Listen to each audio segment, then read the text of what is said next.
I'd like you to open your Bibles, if you would, to James chapter 5. We're coming down the home stretch of our series in James, and today we're going to look at some verses that are 180 degrees in the opposite direction of the card that I just read to you. A bit of backstory. James is the pastor of Jewish believers who happen to be scattered among the nations. And one thing we know is that as these believers have been scattered, they're also suffering. They're suffering at the hands of unbelieving rich oppressors. The unbelieving rich are taking advantage of these Jewish believers, hiring them to do a job and then never paying them for their services. I mean, it's just flat out wrong because they're poor to start with, and now they're not getting their wages.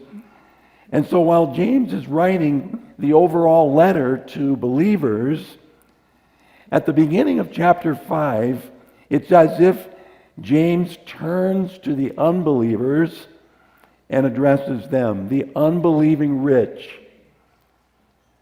And I'd like you to follow along as I read the first 6 verses of chapter 5. Again, keep in mind, James is now writing to the unbelieving rich. Now listen, you rich people. Weep and wail because of the misery that's coming upon you. Your wealth has rotted, and moths have eaten your clothes. Your gold and silver are corroded. Their corrosion will testify against you and eat your flesh like fire. You have hoarded wealth in the last days. Look, the wages you failed to pay the workmen who mowed your fields are crying out against you.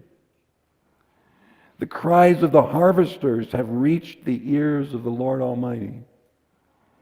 You have lived on earth in luxury and self-indulgence.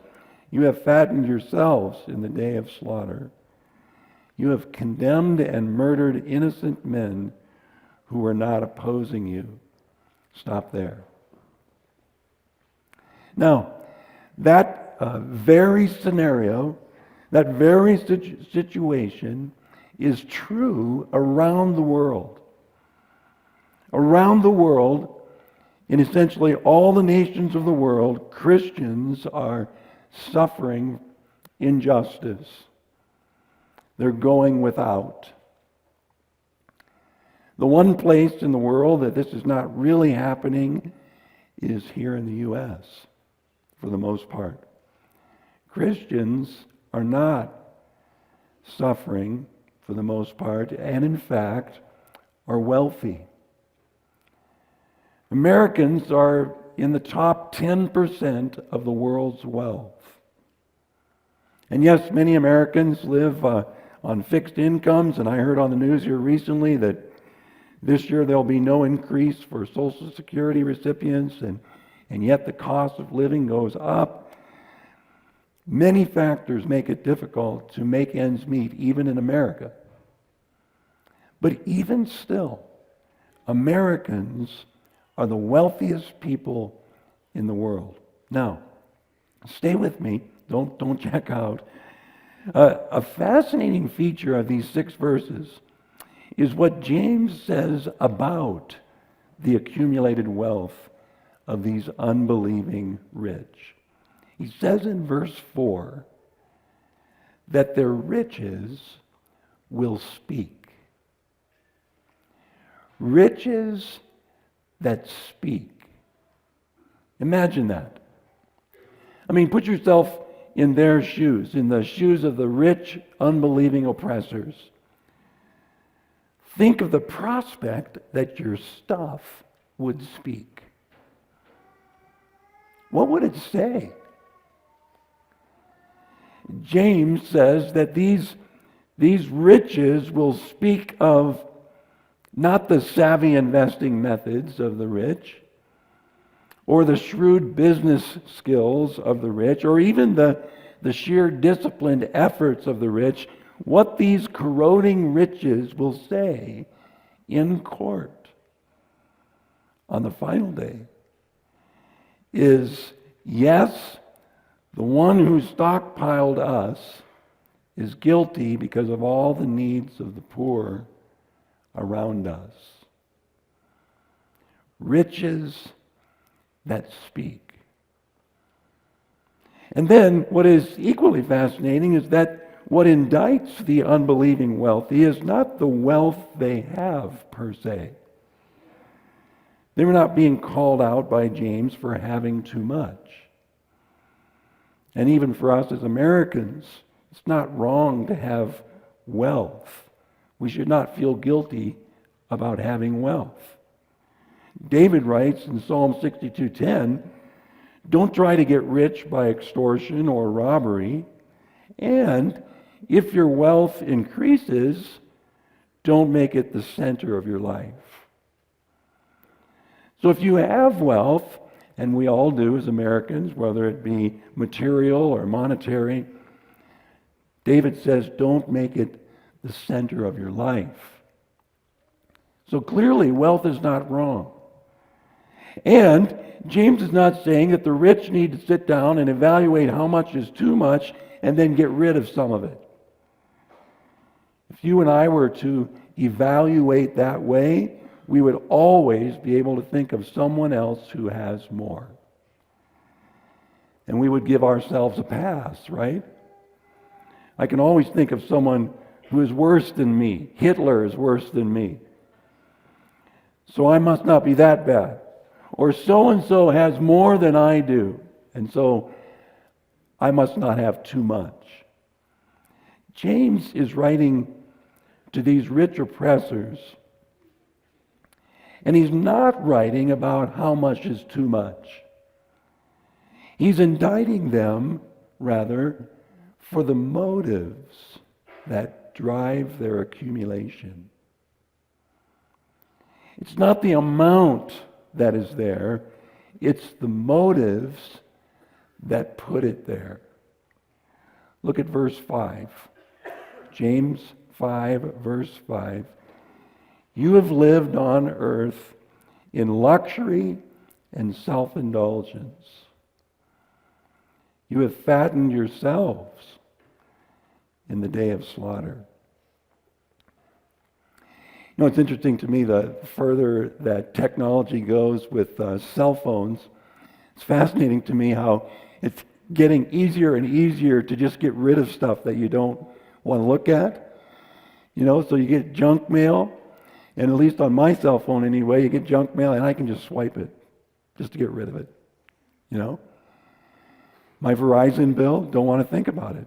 Just gone. You know? Reminder to exercise, don't bother me with that. We can just swipe it. We can just get rid of everything.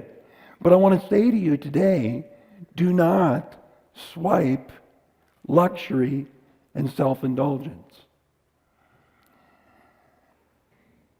Don't get rid of it off your screen. Look at it. Don't swipe it.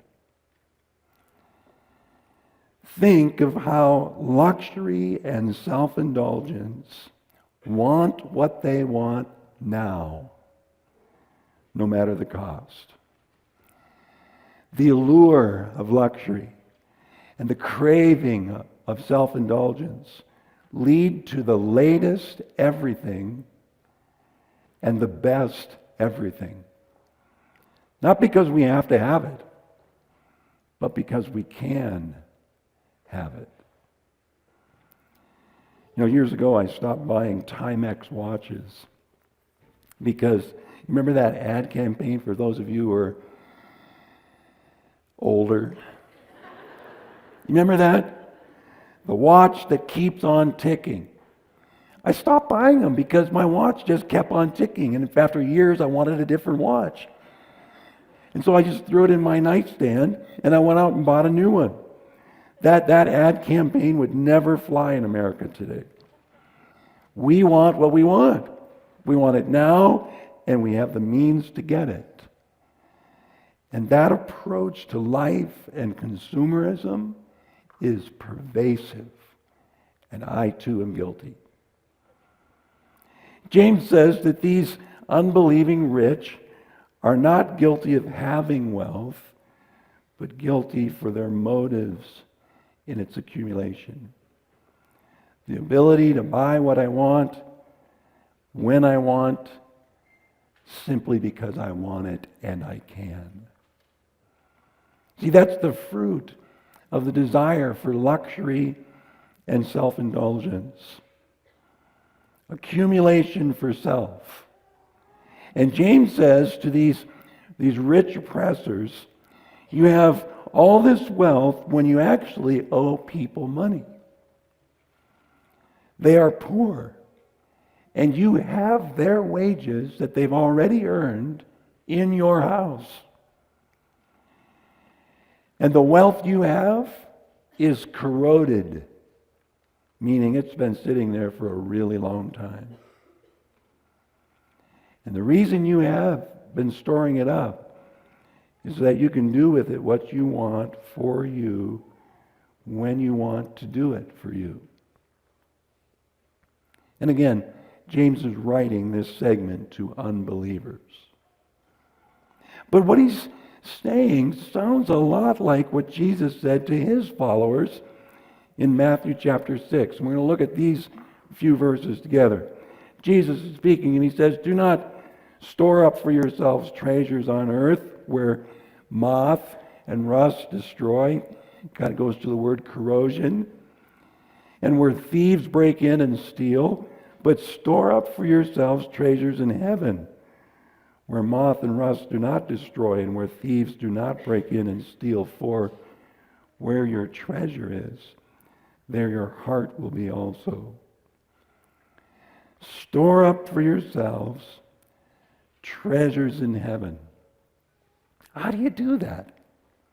I mean, it's not like there's online heavenly banking. Jesus is saying, invest in what cannot be taken or ruined. Everything on earth, everything can be taken or ruined. Jesus says, invest in what cannot be taken or ruined. It's the opposite of luxury and self-indulgence. When you, for example, give to missions, it's like a seed planted in the ground. It just disappears under the dirt, right? There's nothing to hold in your hand to show for what you spent on missions. There's no product. There's no quarterly statement that comes to you and says, here's how your investment's doing. It was a step of faith that you took, and now it's stored up in heaven for the Lord to manage as He sees fit. I mean, just like with all fruit trees, it's up to Him to determine if your now invisible investment bears fruit. When you give toward the ministry of MAC, it's gone and out of your control. It goes to disciple making, family worship, community outreach, to single parent families, to support of the foster families, building of bridges to our community. You're making a deposit in heaven, believing that God is going to control it as He sees fit.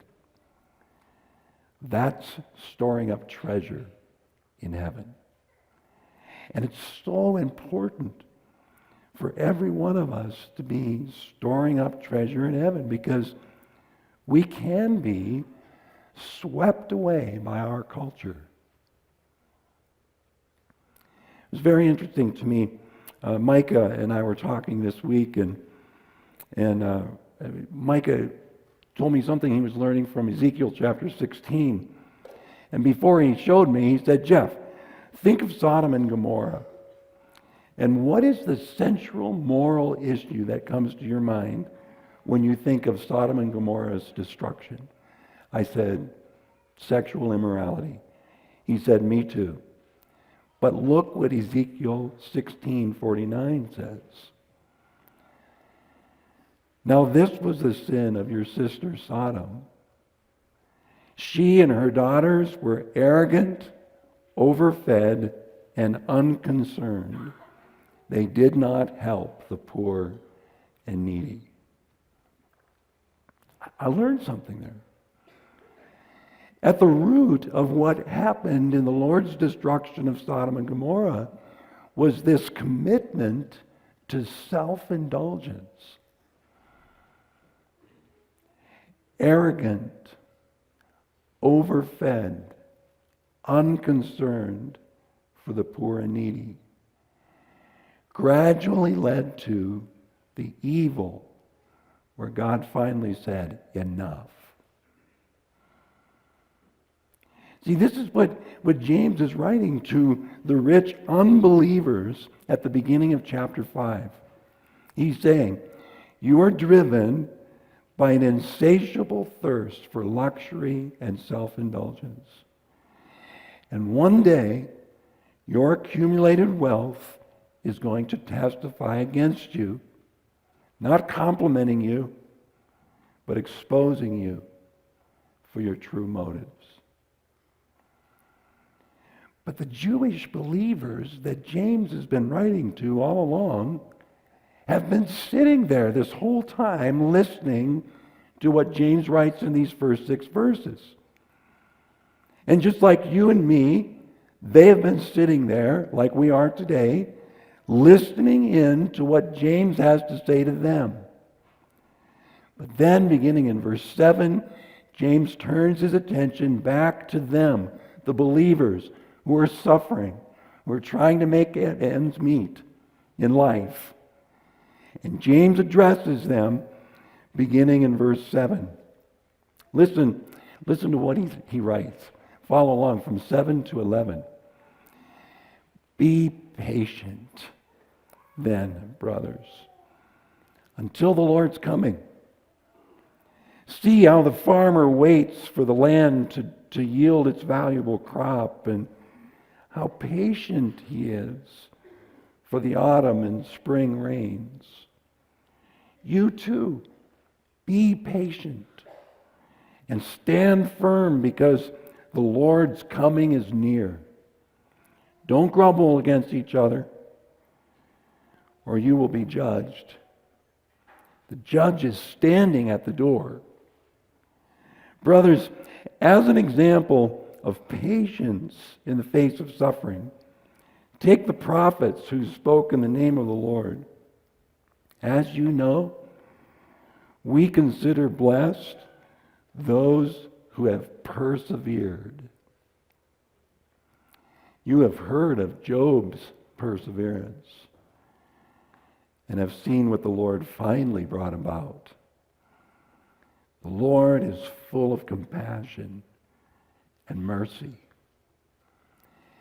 Patient perseverance is the instruction to all who do their banking in heaven. Let me say it again. Patient perseverance is the instruction to all who do their banking in heaven. And to all who are banking on heaven, every story ends well for those who persevere. Ask Job. But how do you do that? How do you keep from merely thirsting after luxury and self-indulgence? I mean, that's the very water we live in 24/7. Our whole culture is driven by the desire for more than it currently has. How can we fight the temptation to accumulate merely for the sake of luxury and self-indulgence? Here's how. It's Hebrews 12:2. Hebrews 12:2, let us fix our eyes on Jesus, the author and perfecter of our faith. What is faith? I love what A.W. Tozer says. Faith is the gaze of a soul upon a saving God. Faith is the gaze of a soul upon a saving God. That's what I'm banking on. That the saving work of God is finished in Jesus. I'm gazing upon that reality. And that is the key to your walk with God. Fix your eyes on Jesus. That will inform all your earthly priorities. Because here's the truth, by comparison. Here's the truth. Every earthly financial promise remains to be seen. Every earthly financial promise remains to be seen. If you invested in American Express, the largest credit card bank in America, despite promises for this last quarter, your stock is seriously undervalued. Lost value. Sorry to tell you that if that's one of you.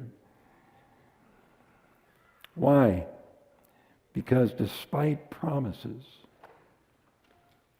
every earthly financial promise remains to be seen. No guarantees. Everything on earth is just an educated guess. Only in Jesus is your investment guaranteed. Every penny invested, every act of kindness done in His name is deposited in heaven. Why? Because investment in the kingdom of God, that investment is Jesus' completed work in His unsearchable goodness. That investment is a sure thing. He's proven it. He was crucified for the sake of sinners. He was raised from the dead as the Son of God.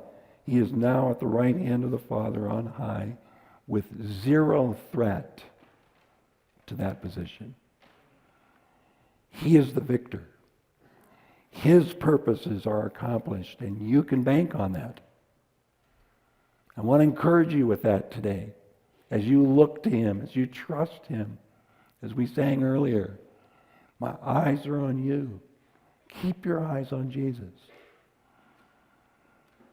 Fix your eyes on Jesus, and nothing you have will ever testify against you.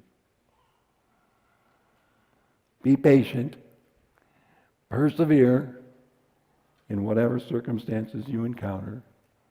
Every story ends well for those who persevere in Jesus. And we want to remember that today, as we conclude our service, why we can have such confidence. We can have such confidence because God gave His only Son for you and me. That should shout so loud to us. He who gave His Son, will He not also give to you all things? And so today we're going to remember the fact that God gave His Son Jesus. He died on a cross, He rose from the grave, and He's seated at the right hand of God right now for you and for me.